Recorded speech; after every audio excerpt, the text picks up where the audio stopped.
Welcome to the Pod-Key summary of HIV/AIDS. HIV is one of those stories where the science has changed the outlook dramatically, but the human reality is still uneven and complicated.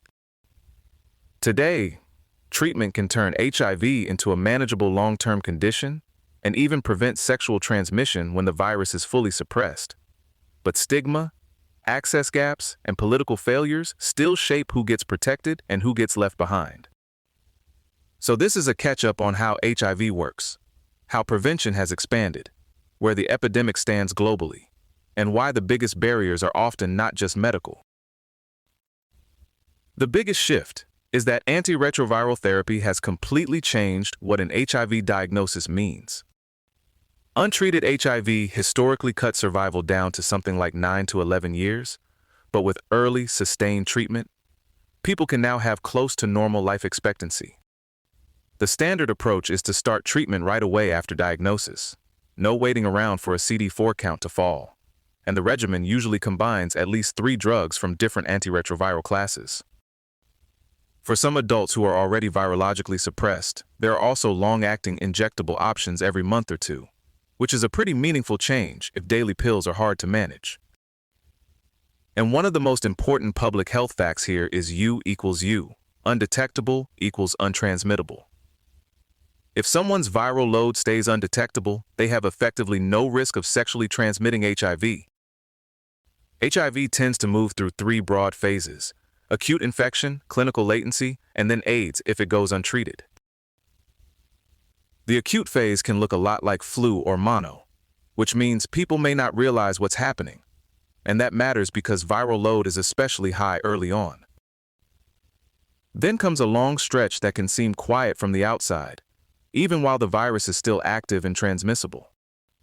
AIDS is defined either by a CD4 count below 200 cells per microliter or by certain opportunistic illnesses. That's when immune collapse opens the door to infections like pneumocystis pneumonia and tuberculosis, and to cancers including Kaposi sarcoma and AIDS-related lymphomas.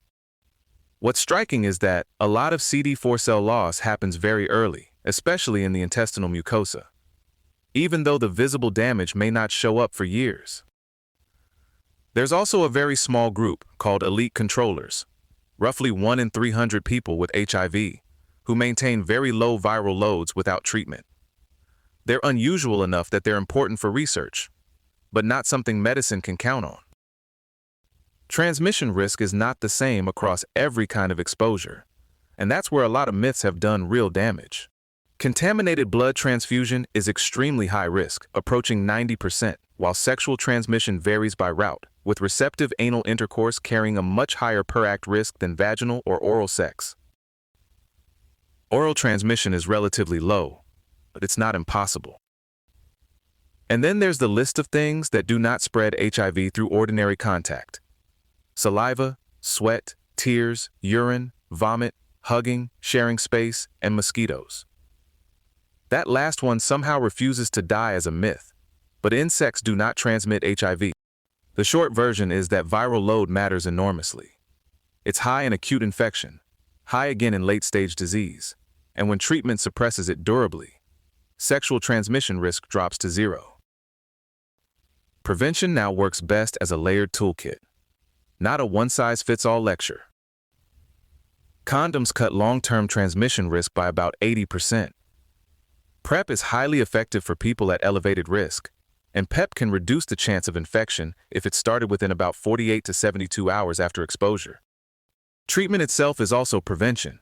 If an HIV-positive partner is on effective antiretroviral therapy, transmission risk can fall by 10 to 20-fold, and with durable suppression, that's where U equals U comes in. For injection drug use, needle exchange programs and opioid substitution therapy reduce transmission too, which is a good reminder that public health often looks less glamorous than people expect and more like practical harm reduction. Mother-to-child transmission is another place where medicine has made a huge difference. Without treatment, the risk was around 20 to 35%, and with appropriate antiretroviral interventions, it can fall below 5%. Cuba was the first country recognized by the WHO for eliminating that form of transmission in 2015.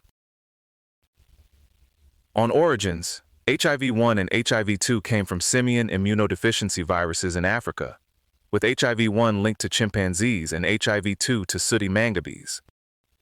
For HIV-1, it looks like spillover into humans happened at least 3 times, producing the M, N, and O groups. The pandemic strain is Group M. Genetic evidence puts the common ancestor of that pandemic group around 1910, and its early spread has been connected to colonial urbanization, migration, prostitution, widespread genital ulcers, and possibly the unsafe reuse of medical syringes after World War II. The earliest well-documented human case we have is from the Congo in 1959, which means the virus was circulating for decades before AIDS was recognized in the US in 1981. Globally, HIV is still enormous, even if the trend lines are better than they used to be. In 2025, about 40.9 million people were living with HIV, 1.2 million acquired it, and around 570,000 died. New infections are down from roughly 2.1 million in 2010, and deaths have fallen sharply from their 2005 peak. But progress is very uneven. Eastern and Southern Africa account for about 20.6 million people living with HIV, more than half the global total. Adolescent girls and young women in sub-Saharan Africa are carrying a brutal share of the burden. They make up 77% of new infections in their age group worldwide and are about 3 times more likely than same-age males to acquire HIV. At the same time, Eastern Europe and Central Asia have been moving in the wrong direction, with new infections up 43% and AIDS-related deaths up 32% since 2010. Tuberculosis also remains one of the leading causes of illness and death among people living with HIV, which is a reminder that epidemics don't politely stay in separate boxes. A lot of HIV's damage has never been purely biological.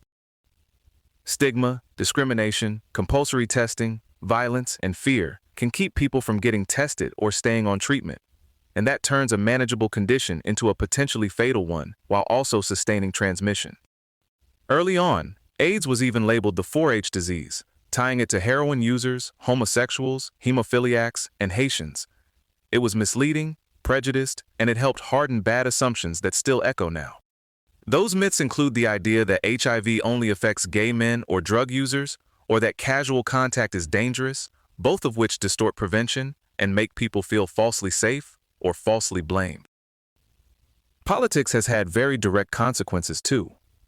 In South Africa, AIDS denialism at the government level from 1999 to 2005 was blamed for hundreds of thousands of avoidable deaths and infections.